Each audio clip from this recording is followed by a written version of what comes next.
विठ्ठल विठ्ठल विठ्ठल विठ्ठल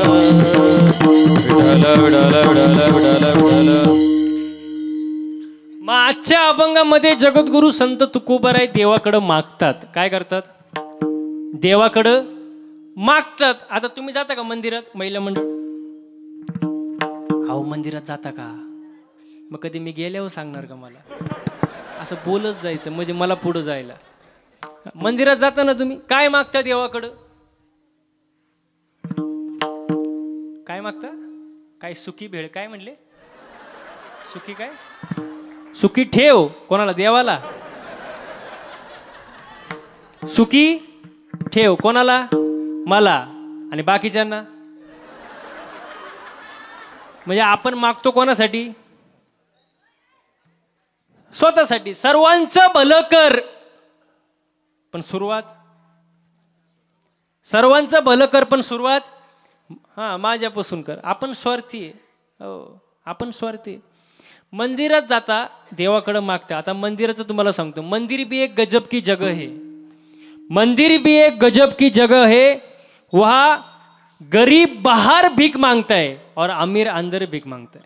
हो बघा, भिकारी बाहेर बसलेला असतो, त्याच्याकडे जर तुम्ही 1-2 रुपये दिला त्याचं समाधान होतं.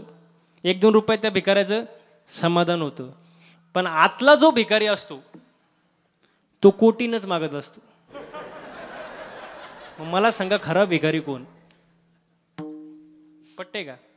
हा, भिकाऱ्यांचं तर लय अवघड काम झालं. मी एका ठिकाणी कीर्तनाला जात होतो आणि माझ्याजवळ एक भिकारी आला आणि म्हणला, महाराज 1-2 पैसा द्या हो लेकराला, आशीर्वाद लागेल तुमच्या मुला लेकराला. 1-2 पैसा द्या हो लेकराला. मी म्हटलं चला आता आलाय, म्हटलं ठीक आहे. त्याला दिलं मी 2 रुपये दिले. ते गेलं पुढे निघून. परत माघारी आलं. म्हणलं महाराज अजून 2 रुपये द्या. मी म्हणलं तुला आता तर 2 रुपये दिले होते. तो म्हणला माझ्या मैत्रिणीला. मग मी म्हटलं भिकाऱ्याला कुठं मैत्रीण असते का? असते का?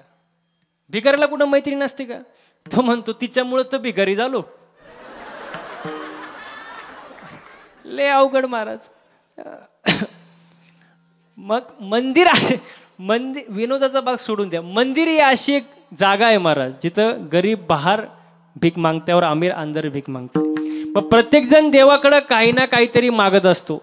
आता आपण जे मागतो ते स्वतः करिता, पण संतांचं जे मागणं आहे ते स्वतः करिता नाही महाराज, ते समाजाकरिता. बघा नामदेवरायांचं मागणं, अकल्पायुष्य वावे तया कुळा, माझ्या सकळा हरीच्या दासा. माझ्या हरीच्या दासाच्या कुळाला उदंड आयुष्य लाभू दे, मला नको. हे नामदेवरायांचं मागणं, स्वतःसाठी नाही, जगासाठी. हो, तुम्ही बघा एकनाथ महाराजांचं मागणं बघा, प्रेम सुख दे, प्रेम सुख दे, प्रेम सुख दे, प्रेम सुख दे, प्रेम सुख दे,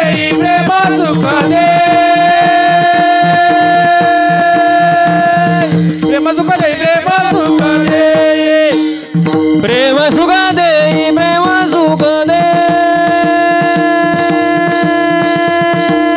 प्रेम सुख दे, प्रेम सुख दे, प्रेम सुख दे, प्रेम सुख दे, प्रेम सुख दे, प्रेम सुख दे, प्रेम सुख दे, प्रेम विना नाही समाधान, समाधान, समाधान. प्रेम सुख दे, प्रेम सुख दे, प्रेम सुख दे, प्रेम प्रेम विना नाही समाधान, समाधान, समाधान. प्रेम सुख दे, प्रेम सुख दे, प्रेम सुख दे, प्रेम सुख दे, प्रेम सुख दे, प्रेम सुख. लय प्रेम झालं महाराज. प्रेमाविन नाही समाधान, प्रेमाविन नाही समाधान. आणि आज माणसाला काय नाही, अहो काय नाही, समाधानच नाही. आहे का समाधान? मला इथे बसलेल्यापैकी अशी कोण आहे जिने हात वरती करायचं तिला असं वाटतं माझ्या शेजारणीचं कल्याण व्हावं.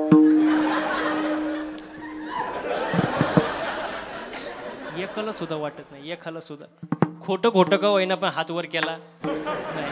कारण माणूस हा समाधानी नाही, दुसऱ्याचं पाहून दुःखी, दुसऱ्याचं सुख पाहून माणूस दुःखी आहे. महाराज माणूस समाधानी नाही. तुकोबरा म्हणतात ठेविले आनंते आणि चित्ते असू द्यावे समाधान. समाधानी असलं पाहिजे महाराज. हो, समाधानी जेव्हा असतो तेव्हा माणूस स्वतःसाठी मागत नाही, समाजासाठी मागतो. जगाच्या कल्याणा संतांच्या विभूती देह कष्टविती परोपकारी. आणि देव प्रसन्न होईल का नाही तो नंतरचा भाग, पण प्रसन्न झाल्यानंतर मागायचं काय हे सुद्धा कळलं पाहिजे. हो, तुम्ही बघा एका सासू सुनाला देव प्रसन्न झाला, होणार तर नाही पण समजा झाला, देव प्रसन्न झाला सासू सुनाला. आणि प्रसन्न झाल्यानंतर देवाने अशी अट घातली, सून जे मागल त्याच्या डबल सासूला. सून जे मागन त्याच्या डबल सासूला. म्हणजे उदाहरण समजा सुनानी मागितलं 1 तोळं सोनं, सासूला किती? मग तुम्हाला कळलं, सून जे मागन त्याच्या डबल सासूला. ती सून म्हणली आयुष्यभर मी कष्ट केले नाही का, घरातले सगळे कामं करते, सगळं बघती, आणि माझ्या डबल कोणाला? सासूला. पण ती सून लई हुशार. सून हुशार कुठली होती? सुळगे येळूरचीच होती. ती कशी? हुशारच ना. ती म्हणली देवा किती वर आहे, किती वरदान आहे? देव म्हणले 3 आहे बाबा, 3 वेळा तू मागू शकते, जरा विचार करून माग. आता ती सून हुशारच. ती म्हणली देवा माझा पहिला वर असा आहे, मला एका डोळ्याने आंधळी करा.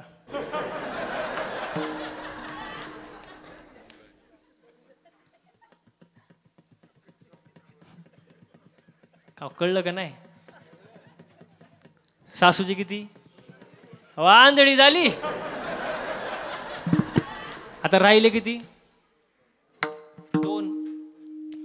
सून म्हणली देवा माझा दुसरा वर असा आहे, मला एका पायाने लंगडी करा. सासूची जागेवर बसली सासू. आता राहिला काय? तिसरा राहिला ना, शेवटचा. देव म्हणले शेवटचा वरे जरा विचार करून माग बाबा, शेवटचा राहिला, परत चान्स नाही. पण ती कशी होती सून? कुठली होती? कुठली हो? ती हुशारच ना. ती म्हणली देवा माझा शेवटचा वर असा आहे, तिसरा वर असा आहे, मला उग नॉर्मल झटका द्या, उग नॉर्मल अटॅक झटका, त्याच्या डबल. अहो सासू जागेवर गेली, बघता काय मायक.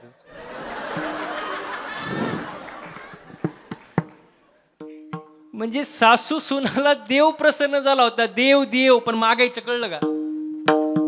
कळलं का? अजिबात नाही महाराज. मागायचं काय ते कळलं पाहिजे. हो, तुकोबरा आजच्या अभंगात देवाकडे मागतात, हेचे व्हावे माझे आस जन्मोजन्मी तुझा दास. तुकोबरा देवाकडे मागतात की हेची या शब्दाचा अर्थ काय? ह्याच्यापेक्षा दुसरं वेगळं काही नाही. हेच जसं अजून एक अभंग आहे, हेची दान तुझा विसरण व्हावा. हेची शब्द म्हणजे काय? हेच, याच्यापेक्षा दुसरं वेगळं मला काही नको. काय? हेची व्हावी माझी आस जन्मोजन्मी तुझा दास. जन्मोजन्मी मला फक्त तुझाच दास कर, तुझा सोडून दुसऱ्याचा कोणाचा नको. मग आता तू कोण? तो हा श्रीहरी पाहिला डोळे बरे. तू कोण? देखिला डोळा बैसला मनी. तू कोण? उभा राहोनिया कैसा हलविता. तू कोण? राज सुकुमार मदनाचा. तू कोण? रूप पाहता आणि सुख झाले हो. तू कोण? सहस्रे दीपे दीप कैसी प्रकाशली. आणि तू कोण? पांडुरंग कांती दिव्य तेज. म्हणून मला तुझाच दास कर, दुसरा कोणाचा नको. विठाला विठाला.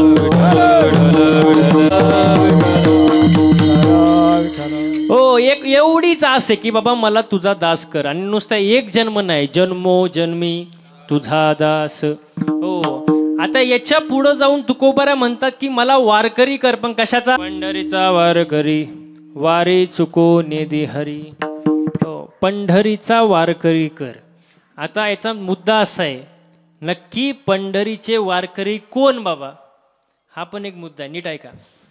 राम अवतारामध्ये, टाळकरी मंडळी, राम अवतारामध्ये प्रभू रामचंद्र रस्त्याने चालले होते आणि गौतम ऋषीची पत्नी कोण? अहिल्या. तिला श्राप दिला होता, काय? तू शिळा होऊन पडशील, दगड होऊन पडशील. आणि ज्या वेळेला प्रभू रामचंद्राचा पायाचा स्पर्श त्या ठिकाणी होईल त्यावेळेला तुझा उद्धार होईल, असा श्राप होता. प्रभू रामचंद्र रस्त्याने चालले होते. आता तेव्हाचे ऋषी मुनी दाढीचा ठा वाढू वाढू, सफरचंद खाऊ खाऊ, दूध पिऊ पिऊ असे जाम झाले होते. त्यांनी पाहिले कोण चालले? पोरग चालले. पण ते कोण होते? प्रभू श्रीराम. प्रभू श्रीरामाचा पाय कशाला लागला? त्या शिळ्याला, त्या दगडाला. हो, आणि शिळा होती मनुष्य झाली. वा वा, मनुष्य झाली. हो, त्या शिळामधून एक सुंदर स्त्री निघाली. आणि साधूचं चित्त चंचळ झालं. साधू म्हणले लई पाहिले पण असे नाही. हो, पायातून बाई काढणारा अजून पाहिला नाही, दगडातून बाई काढणारा पाहिला नाही, बाईमुळे दगड खाणारी पाहिले.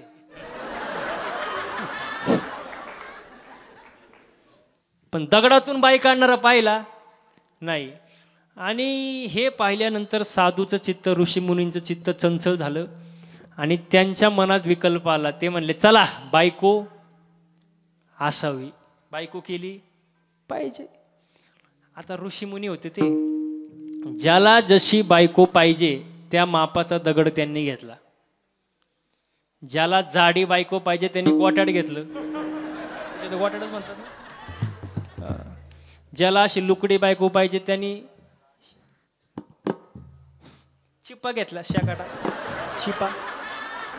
आणि ज्याला गोरी बायको पाहिजे त्यांनी गोनभर गारा घेतल्या. ज्याच्या त्याचा मापाचा दगड ज्याच्या त्याच्या हातात. आणि कुठे गेले? हा, प्रभू श्रीराम जवळ. आता सगळे ऋषीमुनी हातात दगड घेऊन आले. लक्ष्मणाला वाटलं नक्की मारायलाच आले का काय. लक्ष्मण जागेवर ताईट झाला. प्रभू श्रीराम म्हणाले त्यांना येऊ दे, त्यांचा आजार काय तुम्हाला कळालाय. ऋषीमुनी आले, जय हरी जय हरी. आता प्रत्येकाच्या हातात काय? दगड. धड खाली ठेवता येईन, हातातही पकडता येईन आणि तोंडाने बोलता येईन बायको पाहिजे. करायचं तरी काय? प्रभू श्रीराम म्हणले बोला काय काम आहे. ऋषी म्हणाले काम असं काही नाही, फक्त तुमचा पाय तेवढा दगडाला लावा आणि विषय संपला. तेवढा पाय दगडाला, विषय संपला. पण प्रभू श्रीराम मर्यादा पुरुषोत्तम होते. ते म्हणले पाय का लावायचा बाबा. ऋषी मुनी म्हणले तेवढं विचारू नका, फक्त पाय लावा. पण त्यांच्यात एक असा मुरलेला साधू होता, मुरलेला अनुभवी. ते म्हणले प्रभू श्रीरामांना म्हणले आम्हाला एकाला सुद्धा बायका नाही, आम्हाला एकाला सुद्धा बायका नाही. प्रभू श्रीराम म्हणले आता पटलं मला. लोक माझ्याकडं काय मागतात आणि तुम्ही डायरेक्ट बायका मागता. तुम्हाला लई बायका पाहिजे ना, बायका मिळणार नाही, व्हावं लागेल. मी राम अवतार संपून कृष्ण अवतार घेतोय, त्याच्यात तुम्ही श्रुती गवळणी म्हणून जन्माला याल आणि बायका व्हाल. मग राम अवतारातील ऋषी मुनी, कृष्ण अवतारातील श्रुती गवळणी आणि आत्ताचे पंढरीचे वारकरी आणि वारी चुको नेदिहारी.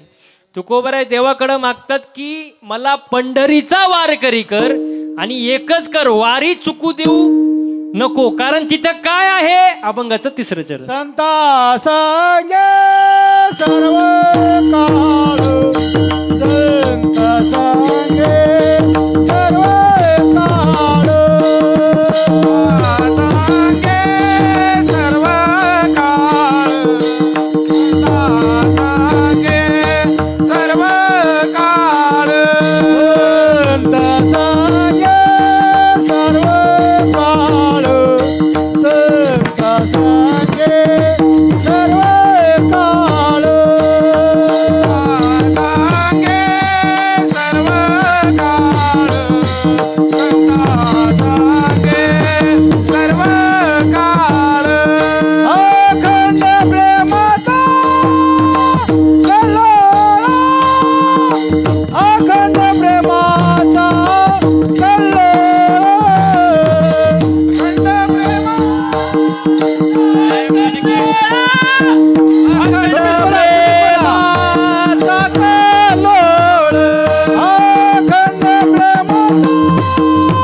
संत संग सर्व काळ अखंड प्रेमाचा कळोळ. हो, पंढरीचा वारकरी कर माझी वारी चुकू देऊ नको. तिथं काय आहे तर संत संग सर्व काळ. संतांची संगत आहे. संगत कोणाची करावी? संतांची केली पाहिजे. हो, जीवनामध्ये संगत फार महत्वाची गोष्ट आहे. आपले मित्र कसे ते तपासा.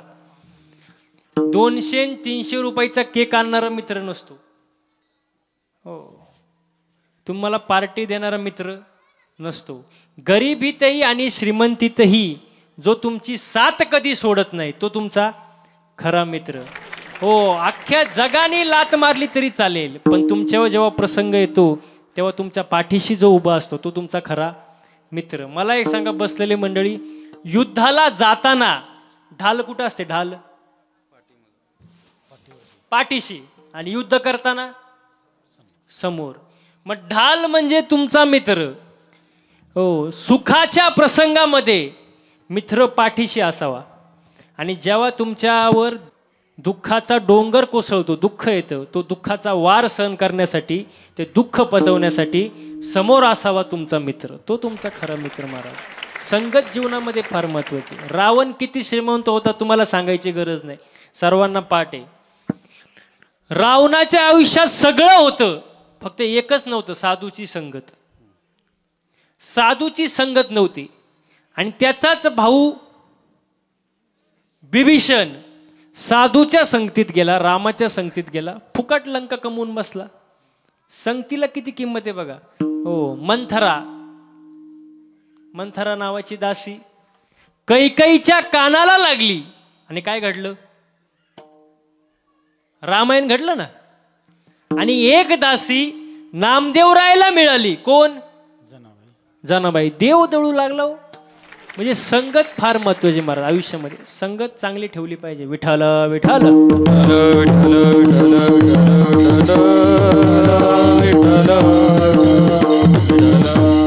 तिथं असतं अखंड प्रेमाचा कल्लोळ. अखंड या शब्दाचा अर्थ काय? जिथं कधी खंड पडत नाही त्याला काय म्हणतात? अखंड. जसं अखंड हरिनाम सप्ताह, खंड आहे का? वर्ष 15 वय खंड आहे का? नाही, म्हणून त्याला अखंड म्हणतात. मग तसं अखंड प्रेमाचा कल्लोळ. संतांच्या संगतीमध्ये प्रेम असतं, आणि नुसतं प्रेम नसतं, अखंड प्रेम असतं. आणि नुसतं अखंड प्रेम नसते तर प्रेमाचा कल्लोळ असतो. म्हणून तुकोबाराय देवाकडे मागतात की मला संतांची संगत दे, आणि तिथं काय असतं? अखंड प्रेमाचा कल्लोळ. म्हणून संतांची संगती मनोमार्ग आणि आकळावा श्रीपती. हो, संगत संतांची असायला पाहिजे महाराज. परमार्थ आहे. परमार्थामध्ये माणसाचं चालणं, बोलणं, राहणं, उठणं, बसणं, वागणं याच्यात काय झालं पाहिजे? बदल झाला पाहिजे, तेव्हा परमार्थ होत असतो. आणि मी नेहमी एक वाक्य सांगतो, 2 अभंग कमी पाठ असले तरी चालतील, 2 बोल कमी वाजवते आले तरी चालेल, 2 चाल कमी म्हणता आले तरी चालेल, पण परमार्थामध्ये आचरण सर्वात महत्वाची गोष्ट आहे महाराज. संप्रदायामध्ये, वारकरी संप्रदायामध्ये आचरण फार महत्वाचं आहे महाराज. आचरण चुकीचं असेल, परमार्थ कितीही करा, फायदा नाही. तुम्हाला उदाहरण देतो बघा. 60,000 वर्ष तपश्चर्या केली होती. कोणी? वा, विश्वामित्र. 60,000 वर्ष तपश्चर्या. विश्वामित्राची दाढी आहे का? दाढी जमिनीला टेकली होती. दाढी जमिनीला. कोणाची? विश्वामित्राची. किती वर्ष तपश्चर्या? 60,000 वर्ष तपश्चर्या. इंद्र घाबरला वरती.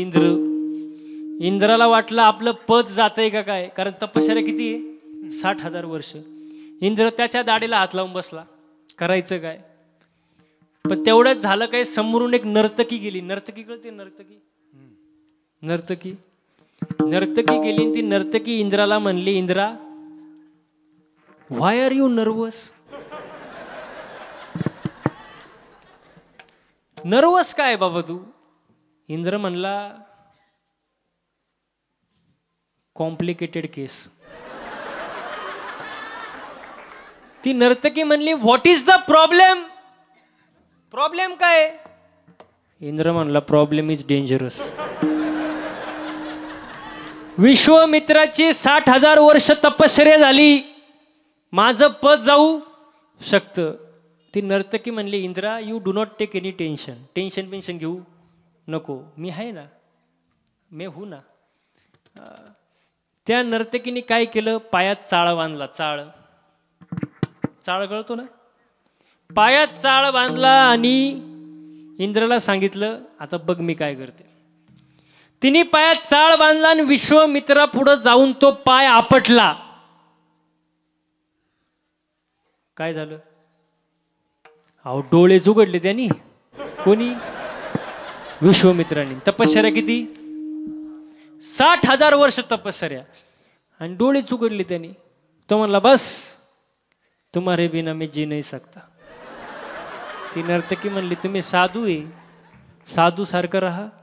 तो म्हणला, तुम कुछ भी कहो, प्यार प्यार होता है. अहो विश्वामित्र त्या नर्तकीच्या मागं एवढा येडा झाला महाराज, तिच्या मागं कुत्राहून हिंडला. कुत्राहून. विश्वामित्र तपया खानी कुत्रा होनी हिंडे वनी ऐसे बुलले थोर थोर ते जीव किती पामर. सांगण्याचं तात्पर्य, कितीही परमार्थ करा, आचरण जर नसेल तर त्या परमार्थाला किंमत राहत नाही. विठाला विठाला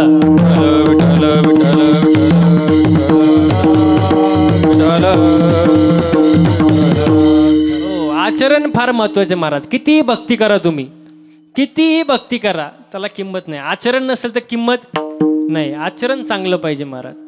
पण आपली भक्ती पण तशी नाही. आपली भक्ती सांगू का तुम्हाला कशी आहे भक्ती. कढीपत्ता माहिती तुम्हाला, कढीपत्ता, कढीपत्ता, कढीपत्ता, अहो कढीपत्ता तुम्हाला हळू बोलल्यावर कळतं का. कढीपत्ता माहिती आहे ना, असं बोला ना मग मोठ्याने. झाडावर असा हिरवागार काय, कढीपत्ता. असं मला आवाज आला पाहिजे बरं का. कढीपत्ता तोडला, जुडीत बांधला आणि बाजारात विकायला आणला. काय, कढीपत्ता. कढीपत्ताला वाटलं, बरं आहे बाबा, झाडाला लटकण्यापेक्षा बाजारात आलोय. पण त्याला माहित नव्हतं पुढं आपल्यासोबत काय होणार आहे. बाजारात आणलं, एका बाईने 2 रुपयाला विकत घेतला. काय, रिक्षात घरी आला कोण, कढीपत्ता. कढीपत्ताला वाटलं, बरे बाबा, झाडाला लटकण्यापेक्षा रिक्षात बसून आलो. पण त्याला माहित नव्हतं पुढं आपल्यासोबत काय होणार आहे. घरी आला, त्या बाईने त्याचे 2-4 भाऊबंद त्याला गाठवले. लसूण, मिरची, कोथिंबीर. तुम्हाला अनुभव वाटत. ते कढीपत्ता म्हणलं, बरं आहे बाबा, झाडाला लटकण्यापेक्षा भाऊबंदात बसलोय. पण त्याला माहित नव्हतं पुढं काय होणार आहे. जसा बाईने गॅस पेटवला, कढई घेतली, तेल टाकलं आणि या साहेबांना खाली घेतलं. कोणाला, कढीपत्ताला. असं वरबडलं, दिलं तेलात टाकून. असं बोंबललं कोण, कढीपत्ता. असं कढईच्या बाहेर पळायला लागलं. वरून मिरची, ते आउटच झालं. असं उकळलं, शिजवलं, जेवण तयार झालं. जेवणारे बसले, ताटं वाढली. जेवणाऱ्याच्या ताटात पहिलं काय आलं, जेवणाऱ्यांनी पहिलं उचललं, बाजूला टाकलं. काय, मग आपली भक्ती, कढीपत्ता म्हणतात, ना प्रॉफिट ना लॉस. ही भक्ती, अशी भक्ती काय फायद्याची आहे का मला सांगा बरं. तुका म्हणे, कैसे आंधळे हे आणि गेले विसरूनी खऱ्या देवा. भक्ती कुठली पाहिजे, हे चिठोर भक्ती आवडते देवा, हे चिठोर भक्ती आवडते देवा, हे चिठोर भक्ती आवडते देवा, हे चिठोर भक्ती आवडते, हे चिठोर भक्ती आवडते हेची थोर भक्ती आवड, हेची थोर भक्ती आवडते, हेची थोर भक्ती आवडते, हेची थोर भक्ती आवडते, हेची थोर भक्ती आवडते देवा. हे संकल्पावी माया संसाराची, संकल्पावी माया संसाराची, संकल्पावी माया संसाराची, ठेविले आनंद तैसेची राहावे, ठेविले आनंद तैसेची राहावे, ठेविले आनंदी तैसेची राहावे, ठेविले आनंदी तैसेची राहावे. देवाला कोणती भक्ती आवडते ती भक्ती केली पाहिजे का मनाचीच भक्ती? देवाला कोणती भक्ती आवडते? संकल्पावी माया संसाराची. कोणत्याच साधू संतांनी संसार सोडून द्या असं सांगितलं नाही. हा बरोबर आहे. लहान मुले देवा घरची, लहान मुले देवा घरची आणि मोठी मुले निळू फुले. तुमच्या इथे तरी लहान मुलं बरी आहेत, कीर्तनाला शांतता आहे. इथं काही ठिकाणी आम्ही जातो एवढं अवघड. मागच मी आता कोल्हापूरमध्ये कीर्तन करून गेलो, एक आठवडा झाला असं. तसलं पोरग मी माझ्या जिंदगीत पाहिलं नाही. असं सफरचंदवनी गाल, खांबावनी हातपाय, गणपती बाप्पावनी ढिरी, असं गबरूचं गबरू.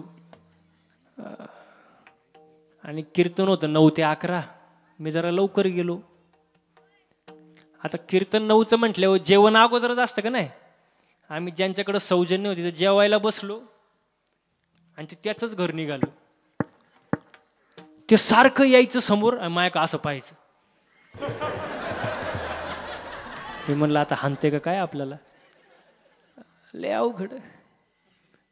थोड्या वेळाने परत आला खेळून असा माया पुढं. मला म्हणला महाराज माझी एक इच्छा आहे. मी म्हणलं विचार काय इच्छा आहे? तुमच्या खांद्यावर बसू का? मी म्हणलं नगर रे बाबा मोडन. आता ते पैलवानाचं मी वारकऱ्याचं कुठं मिळेल का काय? त्याला म्हणलं बाजूला बस, नको खांद्यावर बसू. ते बसलं माझ्या शेजारी. आता त्याचंच घर ते. त्याने घेतला रिमोट आणि लावला टीव्ही, कार्टून. मी म्हणलं दे की मला रिमोट. म्हटलं जरा बघू दे आरक्षणाचं काय चाललंय, सरकारचं काय चाललंय, जरा बघू दे बातम्या, जरा दे रिमोट दे. ते म्हणलं ये महाराज दुसऱ्याच्या घरी येऊन भिकाऱ्यासारखं रिमोट मागतो, तुला लाज वाटत नाही का? मी म्हणलं आयो. त्याला म्हणलं तू काहीच करू नको, फक्त तोंड गप ठेव. लय अवघड. ते पोरगच त्याच्या मनात काय आलं काय माहिती, त्याने रिमोट माझ्या तोंडावर फेकला गेला निघून. आता म्हटलं रिमोट तर भेटलाय, बदलावा चॅनल. अहो बटन दाबून बटन तुटलं पण चॅनल बदललाच नाही हो. जेवण झालं, कीर्तनाला सुरुवात झाली. ते समोरच आलं, म्हणला महाराज जय हरी. मी म्हटलं जय हरी पण चॅनल का बदलला नाही? तो म्हणला महाराज मी रिमोटचं सेलच काढून नेलं होतं. अशी पोर असतात कीर्तनाला, लय अवघड बाबा.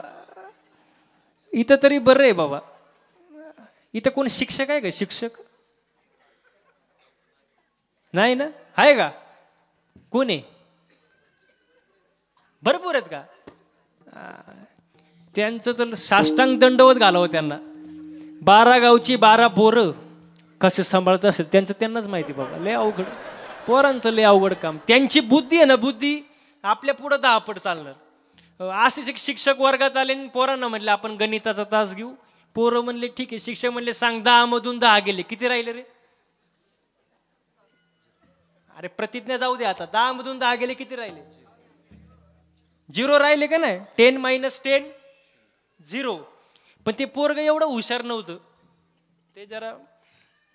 ते शिक्षकाला म्हणलं जरा सोपं करून सांगा, हे लय अवघड झालं, अजून सोपं करून सांगा. आता शिक्षक कधी हार मानित नाही. शिक्षक म्हणले ठीक आहे, तुला आईने डब्यात चपात्या किती दिल्या? ते म्हणले 2 चपाती दिल्या. शिक्षक म्हणले 2 मधले 2 चपाती तू खाल्ली, खाली काय राहिलं? तो म्हणला भात. अहो शिक्षक पंढरपूरला निघून गेला, परत आलाच नाही.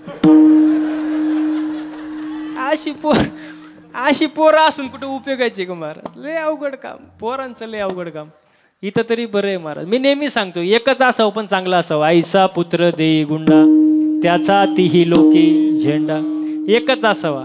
बघा गांधारीचे 100 कामाचे नाही, कुंतीचे 5. थोडा असावं पण चांगला असावं. चांगले संस्कार दिले पाहिजे आपण मुलांना.